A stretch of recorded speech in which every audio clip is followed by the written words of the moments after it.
Bien-aimés dans le Seigneur, Shalom. Nous sommes dans la joie de nous retrouver ce vendredi 8 avril 2022 pour notre dernière méditation de cette semaine. Et nous vous saluons au nom de notre Seigneur et Sauveur Jésus-Christ. Nous allons lire un texte dans la lettre de Paul aux Galates, le 22e verset du chapitre 5. Galates 5, 22. Nous allons lire dans trois versions différentes. Nous lisons d'abord dans la version Louis II, il est dit « Mais le fruit de l'esprit, c'est l'amour, la joie, la paix, la patience, la bonté, la bénignité, la fidélité, la douceur, la tempérance. » Bible du Semeur nous dit « Mais le fruit de l'esprit, c'est l'amour, la joie, la paix, la patience, l'amabilité, la bonté, la fidélité. »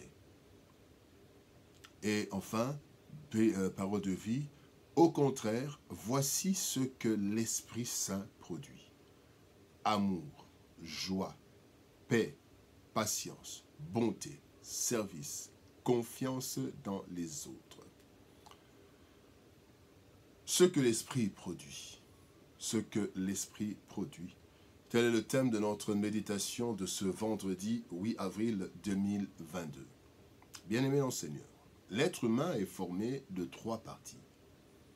Nous avons l'âme, le corps et l'esprit. C'est ce que la Bible nous dit dans 1 Thessaloniciens chapitre 5 verset 23.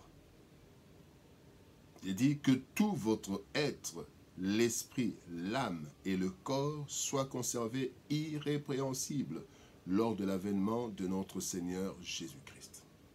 Chaque partie du corps de l'être humain a ses fonctions et produit ses fruits. Le corps et l'âme forment ce qu'on appelle la chair, ou la partie faible de l'être humain, exposée aux assauts du monde. Le texte du jour nous parle plutôt de ce que produit l'autre partie de l'être humain quand il est visité, ce que produit le Saint-Esprit quand il visite, il est en contact avec l'autre partie de l'être humain. L'Esprit est en contact donc avec le monde spirituel, et particulièrement Dieu, le Saint-Esprit. C'est ainsi que Dieu dit que la chair est faible, mais l'Esprit est disposé. L'esprit est moins agressé par l'environnement.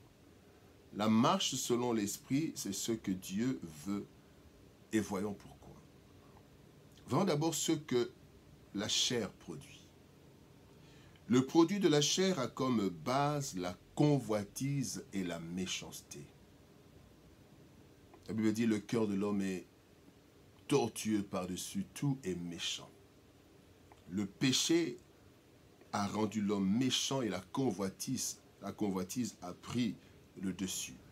Ces œuvres sont reprises toujours dans Galates, le chapitre 5, à partir du verset 19, du 19 à 21. Et ces œuvres, ou ces produits, ces œuvres, nous ferment les portes du royaume de Dieu. Tout ce que fait la chair dans sa faiblesse est répréhensible et aussi néfaste. Pour celui qui les commet, mais aussi pour son entourage direct et indirect. La chair agit de sorte à nous dominer et s'oppose aux œuvres de l'esprit. Cela est une des conséquences du péché. L'apôtre Paul le décrit bien. Il dit dans Romains 7, 19, il dit « Car je ne fais pas le bien que je veux,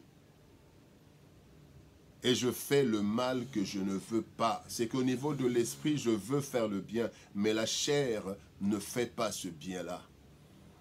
Pour la plupart des humains bien-aimés, ce combat est remporté régulièrement par la chair. Ceci explique l'état désastreux de ce monde qui affecte même l'Église, parce que la chair remporte et conduit l'homme à agir selon la chair, alors que l'esprit, lui, est en contact avec le divin.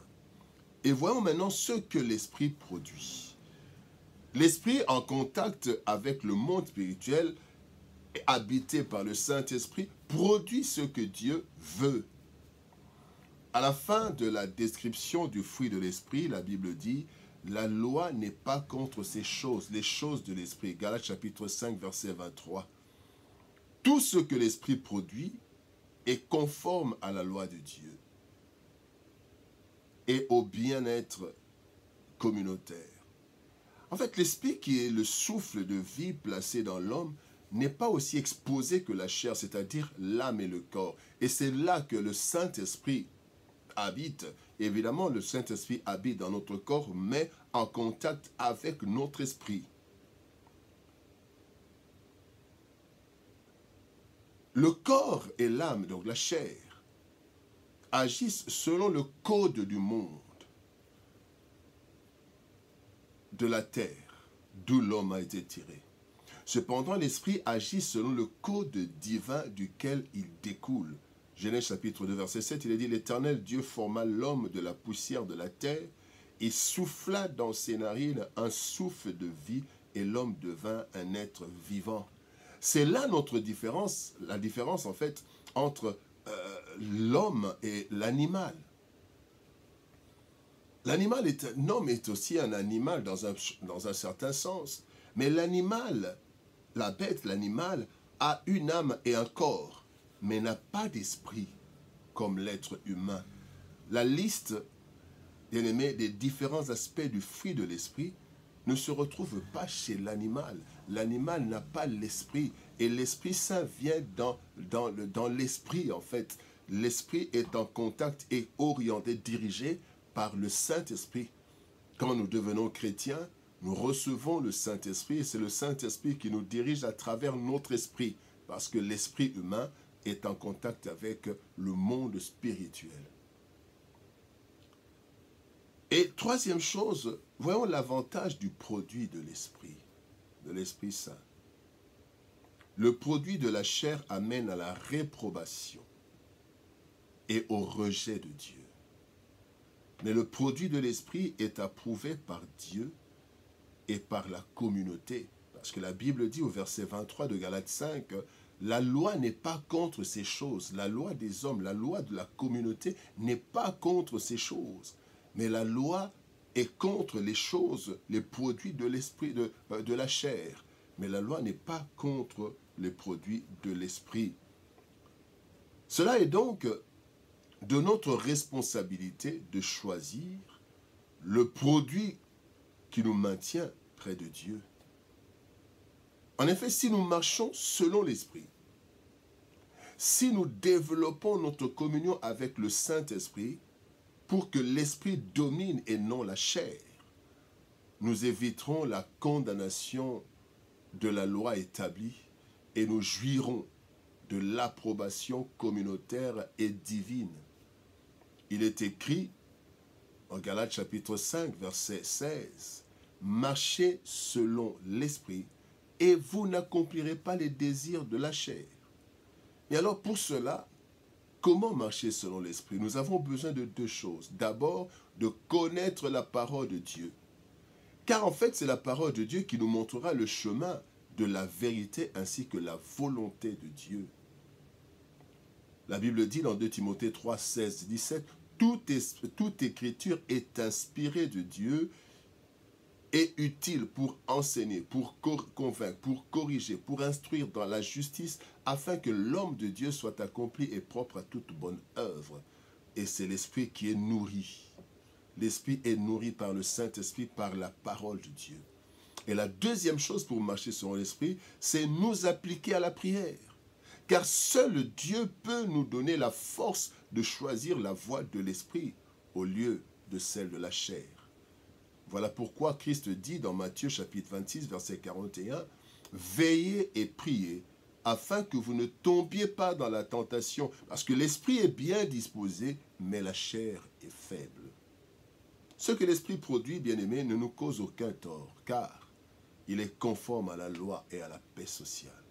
Celui qui développe le fruit de l'esprit sera agréé par Dieu, mais aussi sera en accord avec les règles fondamentales de bien-être de la société. Voilà pourquoi le Seigneur nous appelle à marcher selon l'esprit et non selon la chair.